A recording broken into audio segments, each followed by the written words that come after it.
Today on the Transplant Helper, we're going to be discussing post-traumatic stress disorder, otherwise more commonly known by its acronym PTSD. Now, as we do this, we're going to be discussing it from several perspectives. One, we're going to try to define what PTSD is, at least the clinical definition of it. In the second place, we're going to be talking briefly about the signs and symptoms that you may be a sufferer of PTSD. And then eventually, in the third place, talking about the possibility that you and I, as post-transplant patients, could be suffering from such a disorder as this. And now, as we do that, I'm going to be sharing with you some of my personal experiences and how I believe to an extent, PTSD has changed who I am and changed my life. So go ahead and stay tuned.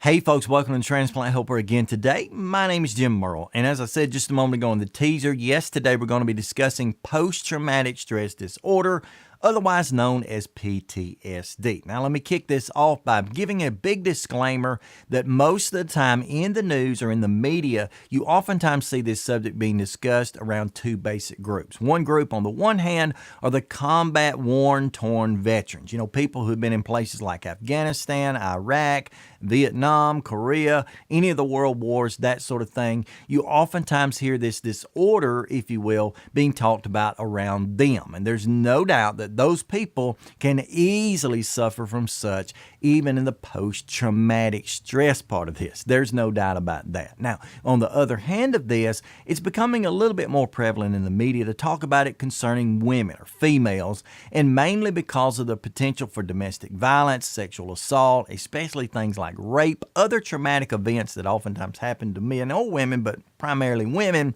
and it can leave them with the same dealings, the same problems, the same PTSD.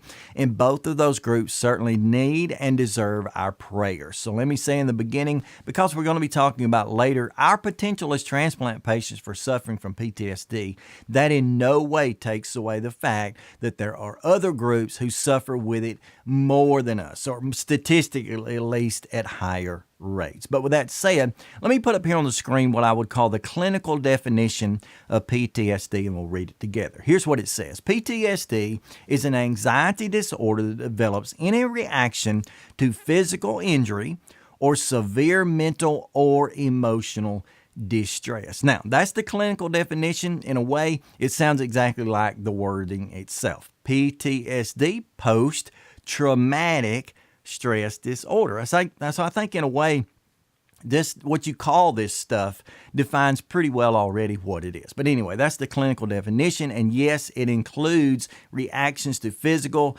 emotional, mental type stress or distress. Okay, so really, in general, it could affect almost anyone at certain levels and to certain degrees. Now, with that said, let's just move right on over from that. We don't have to talk about that much more.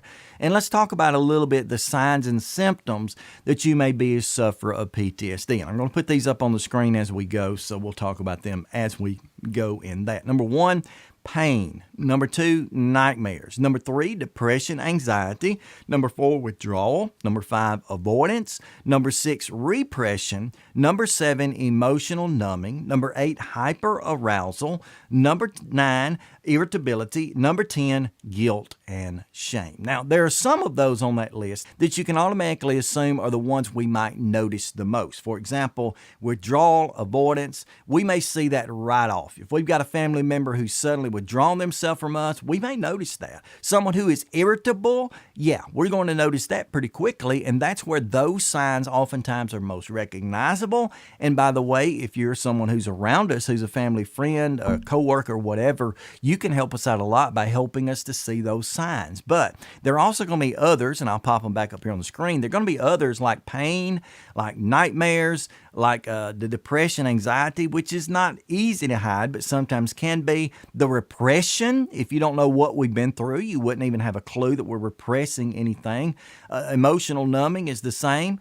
hyperarousal, those things you wouldn't even necessarily see, but yet they're also a part of this. So these are just the signs and symptoms. Again, that's kind of clinical, kind of basic, but that's what they are. Now, let me disclaim that by saying that if you don't suffer from all of these, that doesn't mean you don't suffer from PTSD. On the other hand of that, if you suffer from something different than this, maybe just a few of these mixed with a whole lot of other stuff, you still may be a sufferer. And I'm not trying to convince you that you're a sufferer. We've got enough problems on our hands as transplant patients anyway. I'm just trying to say that everybody is going to be a little bit different. But those are the basic signs and symptoms, rounded out to 10, that we may or may not deal with. Now, with that said, let's move on over to the third part of this. We've got it defined. We have sort of described it there through the symptoms. But what about the potential for you and I as transplant patients to be sufferers? I think there is a potential. As a matter of fact, I do believe that many of my fellow transplant recipients, even though we're very, very blessed, and this has nothing to do with that, even though we live better lives than we ever had, has nothing to do with that, can suffer from PTSD or post-traumatic stress disorder. As a matter of fact, I've got several good friends through Facebook who have been diagnosed, who see counselors, who take medications, or any of that in order to try to deal with their daily struggles, their daily trauma that's come about in the past that's now causing them what we would call a disorder. Now, let me just kind of take that back a little bit. I'm not going to be able to change the name PTSD because I didn't come up with it. But I think a better way of describing that for most of us, maybe this is a matter of acceptance, is to not say it's a disorder, but to call it a reorder.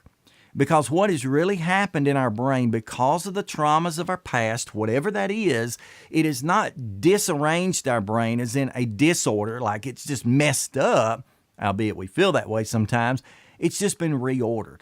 Some of the things that have happened in our minds have been done because of a natural, if you will, almost instinctive process. And what I mean by that is our brains are our best defense against anything. You say, well, I think about my skin as being a defensive mechanism. It keeps, chemicals, it keeps things from coming into my body. Or I think about my skull as being a defensive mechanism. It keeps me from injuring my brain. Or I think about my rib cage, those vital organs, all that.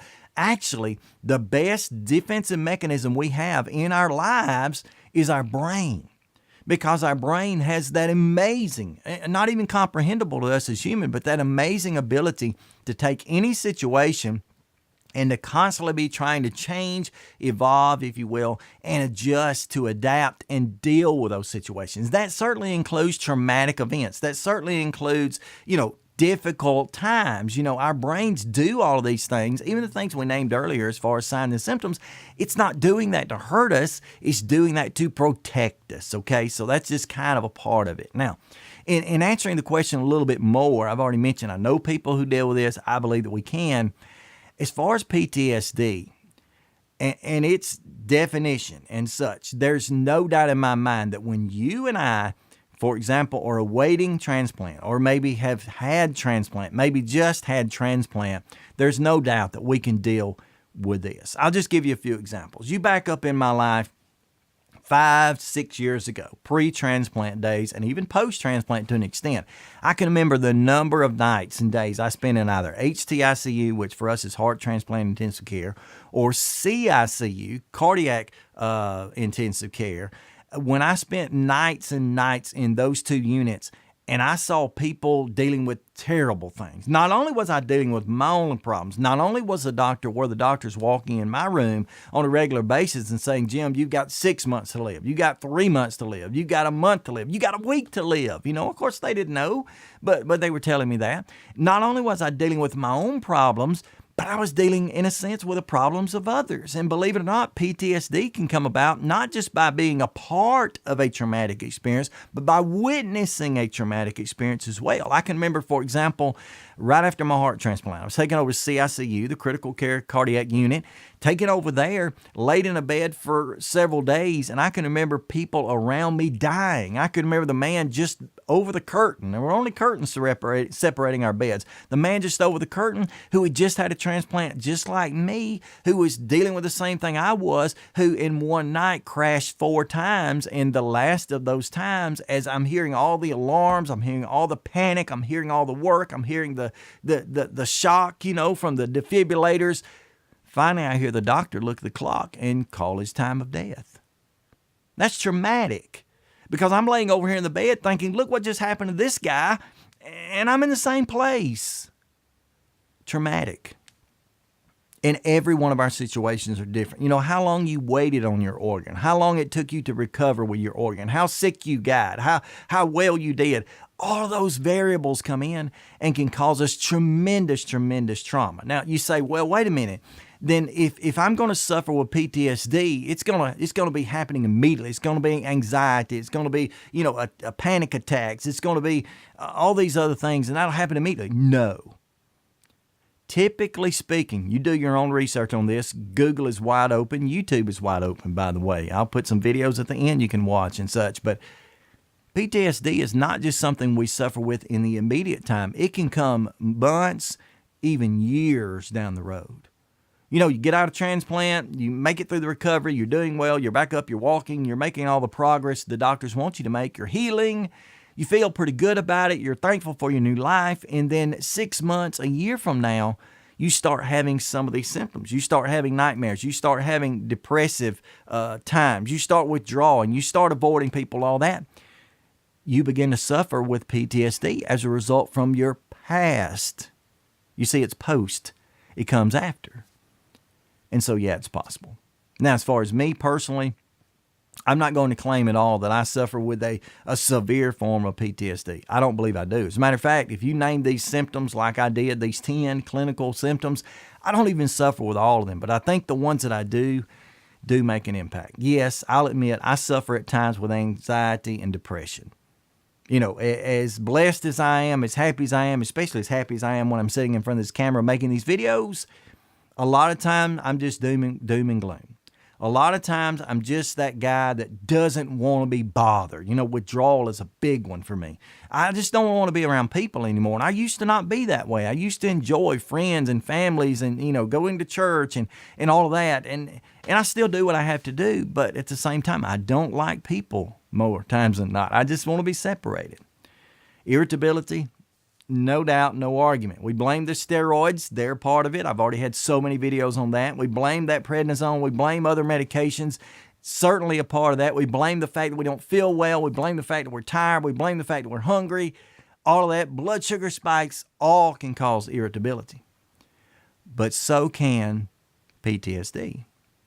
It can cause you to be fatigued. It can cause you to be tired. It can cause you to have sleepless nights. And then in turn, the next day or next days, can cause you to be irritable. It can cause you to have outbursts of anger for no reason. It can cause you to do and to say things that you regret even in the moment. I deal with some of that. Many of you do as well.